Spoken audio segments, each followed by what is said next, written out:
Lahat ng churches tatanggapin ka, for sure, no? Dahil ang LGBT, pink peso yan. Bakit mo kailangan baguhin siya? Ang pinunta niya doon si Lord, hindi yung sexualidad niya. Kasama po natin ang Rev ng LGBT Christian Church, Rev CJ Agbayani. Kailan po natayo ang LGBT Christian Church and bakit niyo po ito itinayo? Knowing that, yun na nga, babatikusin at pupuntiryahin po tayo ng maraming kritisismo. Actually, galing kami sa Metropolitan Community Church, tapos naging independent kami ng 2011. No? Tapos nag-rename kami, and then kasi ang nakuha ko sa MCC is that the fusion from being a gay and Christian at the same time. So, doon ako na-intrigue. Kasi when I was invited na Bible study ng mga bakla, na unang tanong ko, unang reaction ko actually kay Oliver is that, Bible study ng mga bakla, hindi ba langis at tubig yan? So, tapos sabi niya pa Bible study, sabi ko protestante ito. Kasi kung katoliko yun, ang sasabihin niya prayer meeting. Anyway, so na-intriga ako. Pumunta talaga ako doon sa Bible study ng mga bading. Not because of the Bible study. Yung mga bading, baka ako may mabighani sa kagandahan ko at the time kasi I'm looking for bata pa ako nung balingkikitan at So akala ko front lang nila yung Bible study kasi sabi ko baka may orgy ito. Attend ako ng attend. From Friday to Sunday worship, to Wednesday Bible study sa Pasig, to Thursday Bible study sa TAP, to Friday Bible study sa, di ba? So lahat, umaten ako until nahook ako. At doon ko talaga napagtanto, pwede pala maging bakla at Christian at the same time. Yun ang preach talaga. So yun din ang doon na nabuo ang LGBTS Christian Church. Actually yung S, stand for straight. Kasi we have members also who are straight, but dominantly we're LGBT. So inilagay na namin yun ng LGBT. Hindi siya plural po. Pero ngayon, ang LGBTS namin, nirename na namin siya ng Let God Be Thy Savior. To be more inclusive. Yeah. Hindi po ba kayo natakot na you bring out a church like this, yung sabot-saring mga kritismo, pambabatikos, ang bago sa church itself, sa inyo muna po. Pero kasi, we wanted to be more liberal and progressive on, dealing the church. Because the church is not exclusively for for straight people. The church is open for all. Sabi nga ng St. Francis, toos, for all, di ba? Dapat ang simbahan ay para sa... unfortunately, mga traditional churches, they say they accept but they don't affirm. Ano yung difference between acceptance and affirmation? Yung acceptance kasi, tinatanggap mo natin, okay, pero hindi nila ina-affirm lahat. Ang tendency, pag tinatanggap nila, pagdating mo na dun sa loob, babaguhin ka. Natatandaan ko yung interview ni Chris Aquino dun sa Iglesia ni Cristo at saka kasama niya si Darla. Sabi ni Chris Aquino, pwede ba maging member dito si Darla? Sabi, pwede naman po. Sabi niya, talaga? Darla, sabi niya, pwede ka na maging member. Pero kailangan niya pong putulin ang buhok niya. So, acceptance pero hindi affirm. Di ba kung affirmation talaga, sabi niya, si Darla, whether nakatabi mong babae siya o hindi, walang question dyan. Kasi pagpunta ka naman sa langit, hindi naman tatanungin ko anong gender mo, di ba? It's the heart and your faith. Yes, tatanungin sa'yo ni Lord, pagpunta ka ng langit, did you give me food when I was hungry? Did you clothe me when I was naked? Did you give me water did you visit me when I was in prison? Did you visit me when I was in hospital? Di ba yung 7 corporal works of mercy? Hindi yung gender. It's by the heart. How many are attendees po natin? Is it a mix of lesbian or transsexuals or very mixed. Very mixed. Meron kaming straight, meron kaming transgender, meron kaming queer, meron kaming pansexual, meron kaming asexual. Lahat ng label meron kami. So, all are welcome naman. Pinili nila ang church na ito rather than pupuntahan yung yung traditional church. What do you think about that? Siguro kasi alam mo, ang LGBT actually ever since we're all religious person. Actually pag pumunta ka ng Baklaran, Tuesday pala, saka Wednesday, napakadaming mga LGBT doon na nagsisindi ng kanila, nagsisimba.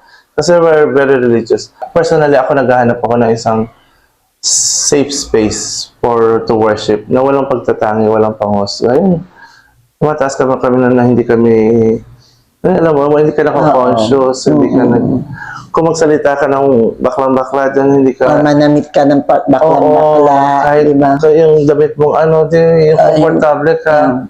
Meron kami member na transgender na when she wears, fabulous siya magdamit. Di ba? Hindi yung,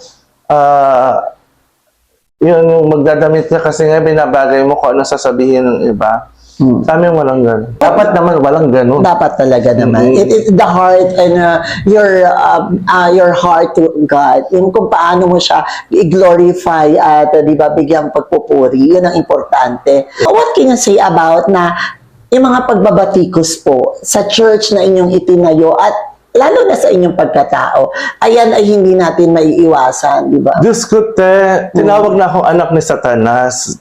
Diyos ko, ang dami na tinawag sa akin. Tinawag na akong Bob. Lahat ng bully sa akin, binuli na ako ng binuli.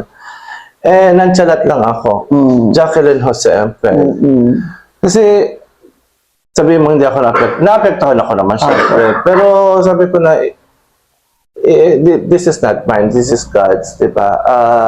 I'm just an instrument of His mission to humanity, the whole humanity, including the LGBT. So, I'm doing that and then focus lang, tuloy lang laban. Kasi pag ma-distract ka, tsaka mabully ka, actually, na-apektuhan, hindi lang ako yun, yung ibang kasama ko sa simbahan. Sabi ko, wala naman tayong ginagawang masama, di ba? Diretso lang, di ba? At yung mga bully na yan, hindi kasi nila tayo kilala. Kaya nga ini-encourage ko nga sila pumunta kayo sa amin para makita nyo paano kami manambahan. Kasi ang cause ng conflict, miscommunication. Hindi kayo nagkakaintindihan, kaya kayo nagpapang-away. Kasi whether you like it or not, LGBT exists before, now, and the future. Hindi kami mawawala, di ba? And we do believe that we are created in the image and likeness of God. Di ba? So, huwag niyong sabihin na yung Diyos nyo ay hindi katulad ng Diyos namin. Baka iba lang ang pag-iisip nyo sa Diyos nyo. Dahil ang tunay na Diyos, nagmamahal kahit kanino. Diba? Yeah, that's true. Ang purpose nyo at ang maganda mong puso, itinayo po ito para sa mga LGBT community. But not all LGBT communities says yes to the LGBT Christian church that you have. How do you feel about that? Agree naman. In the diversity of LGBT, even naman kahit naman sa loob ng mga sangkababaihan, hindi naman lahat ng sangkababaihan ay pare-pareho ang pagtingin sa kanila ng equality, no? Sa loob din naman ng LGBT, hindi rin naman agree, no? Kasi naintindihan natin yun nga, ulitin ko, kasi nga hindi nila pa naunawaan or they don't want to study. Pag-aralan nyo kung anong bakit may homosexuality. Pag-aralan nyo homosexuality is not a sin, is not a sickness. Bible verses yan, na sinagot na namin yan sa seminaryo. Lahat yun, no, sinasagot na namin. Intindihin nyo kami, no, para mas madali ang buhay natin, no. Let our society, a society of with harmony and respect And love. and love. Amen Yeah. to that. I observed and research that you are not only as a church, but you are also doing parang mga marriages, yeah. parang mga pagpapakasal po sa mga dalawang nagmamahalan. Is that a marriage or is that a union? Ang difference between marriage Yeah. at saka Holy Union, ang marriage kasi merong legal bearing, kaya siya marriage, no?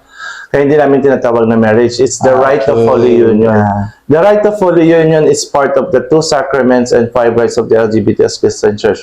What are the 2 sacraments? Baptism at saka Holy Eucharist. The 5 rites are the right of ordination, the right of church membership, the right of Holy Union, the right of memorial service, and the right of blessings. Actually, parang similar siya with the second sacraments. Pero kasi as a Protestant, dalawa lang talaga ang sacraments namin. The rest is the 5 are the rites. So, nagkakasal kami in the name of the right of Holy Union. hindi pa siya legal. Yeah. Pero kahit hindi pa siya legal, yung ibang couple, nagagamit nila yung Certificate of Holy Union ng LGBTS Christian Church sa mga bansang merong marriage equality, no, like US, Canada, Australia, New Zealand. Sa Europe, no, actually buong Europe merong marriage equality. As evidence of relationship or proof of togetherness. Kasi kailangan nilang patunayan na sila talaga ay magjowa at hindi sila magkapatid, hindi sila magpinsan. So the best proof na para kayong jowa ay yung Certificate of Holy Union, picture ng kasal, the written vows, kung merong remittances, mga ganon, kung merong joint bank account, at saka insurance, yan.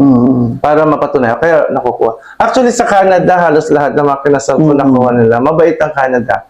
Did you know that yung Canadian Embassy, tumawag pa yan sa akin, informing me that the certificate were very useful. Sabi niyang ganyan. But may mga questions po na like hindi ito kinikilala ng ating batas at gobyerno. Yes. What's your stand about Yes, that? hindi naman talaga. At wala talagang kabisa-bisa sa atin. Kasi, pero yung iba, kahit hindi pa legal sa atin, yung iba nagagamit sa insurance at saka sa banks. But other than that, hindi pa mapapalitan ng apelyido, hindi pa magbabago ang status.